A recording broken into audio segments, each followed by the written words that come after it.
Hello, ladies and gentlemen, and welcome to another edition of Mr. Merrigan's Moments in Geography. We're going to continue looking at some of these Andean countries, and today we're going to focus on Peru and Ecuador. And certainly when you think of Peru, you might think of the image below, that being Machu Picchu. And so we're going to dive in a little bit today. Looking at our learning target for today, we're going to get into identifying and describing the people, the landscapes, and then certainly the economies of both Peru and Ecuador. We'll get more into the history and the government of Peru today. So let's start with Peru. Peru means the land of abundance, and certainly there is an abundance of things to learn about Peru. Its history is very fascinating, and certainly its people are very fascinating.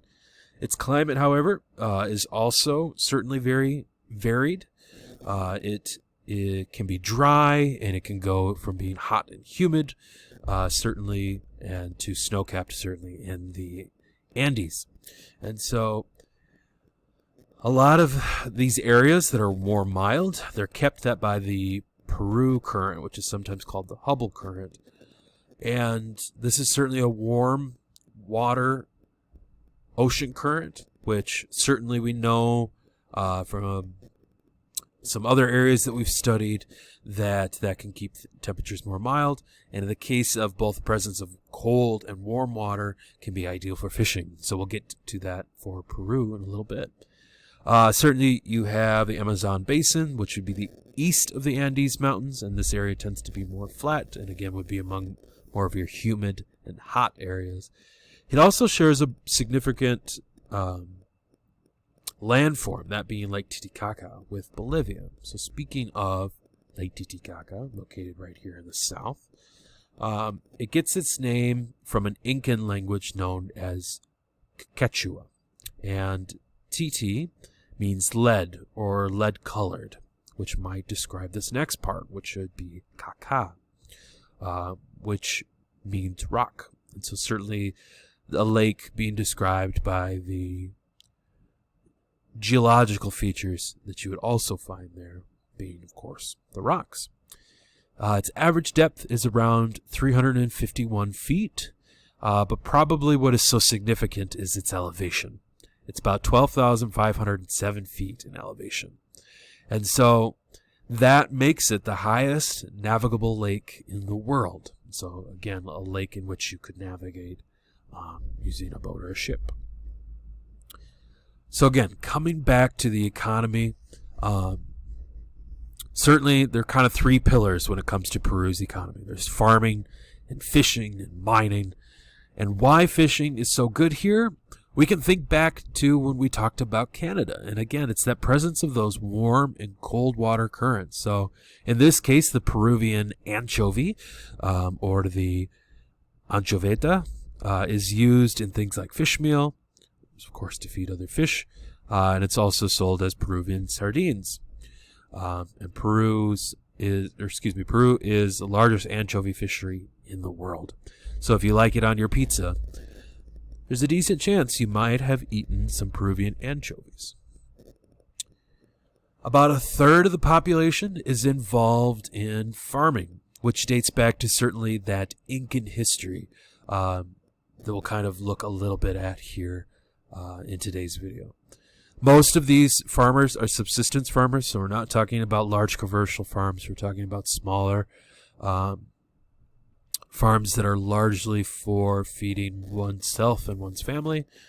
And so the main crop, and again, this dates back to the Incans themselves, is potatoes. And we're talking about hundreds of varieties of potatoes, and I'll show you guys some examples of those in just a moment. But certainly the Incans, they're the first to grow potatoes in this area, and they're carried back to Europe, particularly by the Spanish, beginning in 1536, and that trading dates back to what we've kind of talked about earlier, which was the Columbian Exchange, this exchange of goods between Europe and the Americas.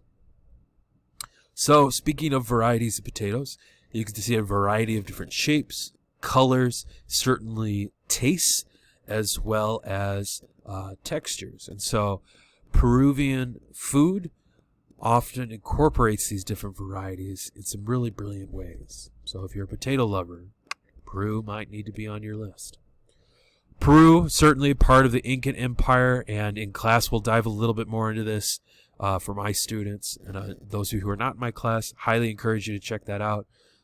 When it comes to South American history, the Incans played certainly a significant role prior to colonization. Conquered between 1531 and 1533 by the conquistadors, primarily under Francisco Pizarro,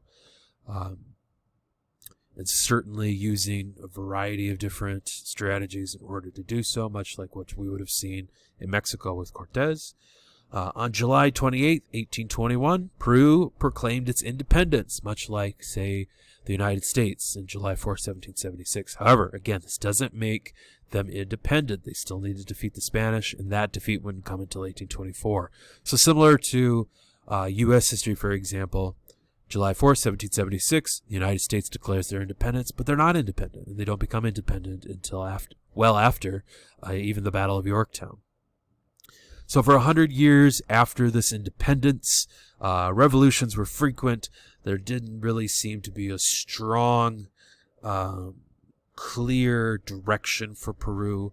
There was a new war that was fought with Spain right around the time of actually the end of the U.S. Civil War, 1864 to 1866.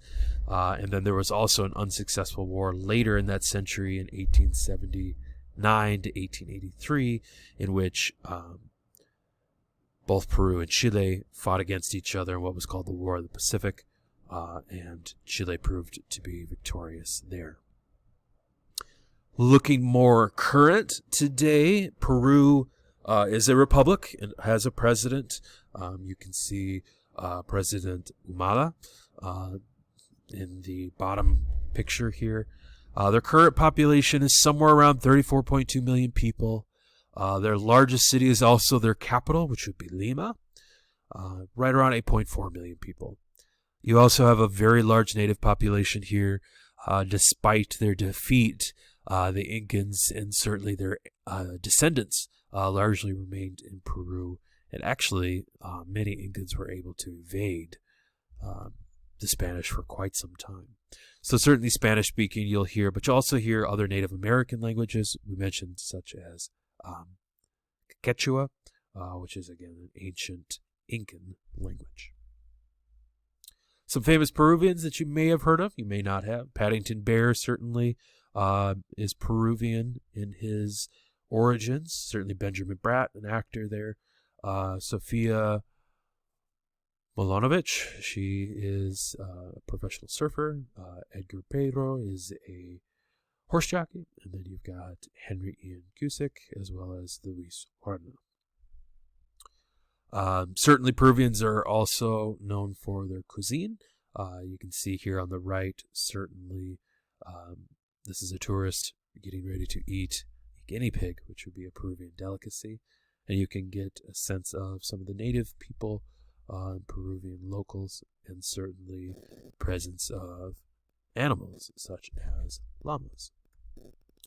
We're going to shift gears and talk very briefly about Ecuador. Ecuador gets its name from a Spanish word for equator.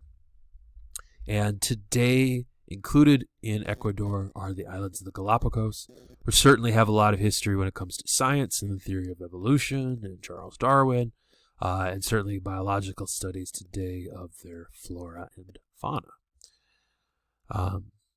Climate is very similar to Peru. Again, it varies, but you tend to have fewer people living in those humid areas. Agriculture, again, most important economic activity here. You'll see the exporting of bananas and rice and cacao, as well as coffee and sugarcane. And as far as mineral exports, the main one would certainly be oil. Kind of wrapping up Ecuador, slightly smaller population compared to some other ones, but has a population of about 17.5 million people. Guayaquil is an important port city. It's also the largest city in Ecuador at about 2.3 million.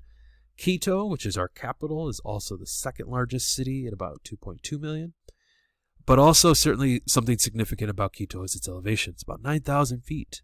It's not the highest world capital, That would be Bolivia's La Paz, who's about 3,000 feet higher than Quito, but certainly significant when compared to other world capitals. Make sure you check out the check-in quiz just to make sure you're picking up on some of those big ideas. For my students, make sure you've been following along with the guided notes or with your own notes. And please ask any questions that you have. For those of you who are just listening, I hope that we were able to give you a little bit more background on the wonderful cultures that exist in both Peru and Ecuador. That's going to wrap up this edition of Mr. Merrigan's Moments in Geography. I hope you have a great day. Thanks for listening.